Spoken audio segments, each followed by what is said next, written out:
আসসালামু আলাইকুম। আমি এসেছি মেঘডুমরা আর ঘরসন্ডর মাঝখানে রাস্তাতে দেখতে পাবে তুমি এটা ব্রিজ আর সেই এই যে আমার টোটো আর প্লেসটা অনেক ভালো লাগছিল। ভাবছিলাম একটা ভিডিও বানানি।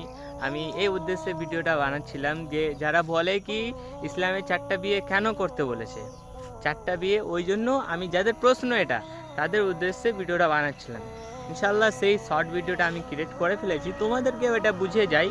এটা লং ভিডিও ব্লগ ভিডিও হবে ওই জন্য। তো এটাতে তোমরা ভালো করে আমি তোমাদের কাছে এক্সপ্লেন করতে পারবো জিনিসটা কি ইসলামের 4টা বিয়ে কেন করতে বলেছে। যাদের প্রশ্ন এটা তারা নিশ্চয়ই ভিডিওটা লাস্ট পর্যন্ত দেখবে। আর যাদের প্রশ্ন তোমাদের বন্ধুরা হয়তো অনেক বলে ইসলামের 4টা বিয়ে কেন করতে বলছে, একটাতে তো কাফি আছে তাই না, তাদের কাছে ভিডিওটা নিশ্চয়ই শেয়ার করবে। সো আসসালামু আলাইকুম, my name is Rajib Sheikh. ইসলামে 4টা বিয়ে এই জন্য করতে বলেছে কি আল্লাহ কুরআনে বলেছে ওয়ালা তাকরাবুজ জিনা, তোমরা জিনার কাছেও যেও না, জিনা কাছেও যেও না। আল্লাহ কাছে যেতে মানা করে, করতে তো মানা করেছে, কাছে যেতেও মানা করেছে। তো এই জন্য ইসলামে তারপরে আল্লাহ বলেছে কি তুমি নিজের পছন্দ মতো চারটা মানে 4টা পর্যন্ত নিজের পছন্দ মতো 4টা বিয়ে করতে পারো।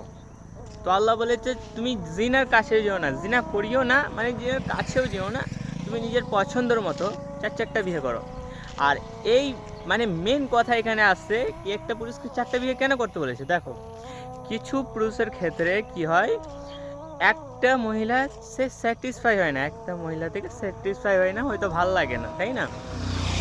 তাই জন্য আল্লাহ সুবহানাহু ওয়া তাআলা বলেছে তুমি 4টা মতো বিয়ে করো। আল্লাহ তো সব আমাদের ভিতরের গোপন বিষয় আল্লাহ নিশ্চয় জানেন তাই না।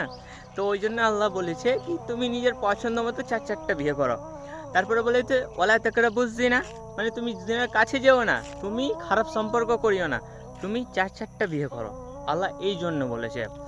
আর কিছু পুরুষের ক্ষেত্রে যেটা বললাম কি একটা মহিলা থেকে সে স্যাটিসফাই হয় না, তাই জন্য কি সে জিনা যেন না করে, তাই জন্য 4টা বিয়ে করুক। এই মানে মেন উদ্দেশ্য আমার এটা। যারা এই কথাটা বুঝে না তাদের কাছে ভিডিওটা শেয়ার করো, ইনশাআল্লাহ আশা করি সে বুঝবে। এবং আমার চ্যানেলটা সাবস্ক্রাইব করে দিও, ইনশাআল্লাহ নেক্সট টাইম আরও ভালো ভালো ভিডিও আসবে, ব্লগ আসবে ইনশাআল্লাহ। সো আসসালামু আলাইকুম। আর তোমরা যারা শামসি থেকে দেখছো সাবস্ক্রাইব করে আর কমেন্ট করে বলিও আমি কোথা থেকে দেখছি।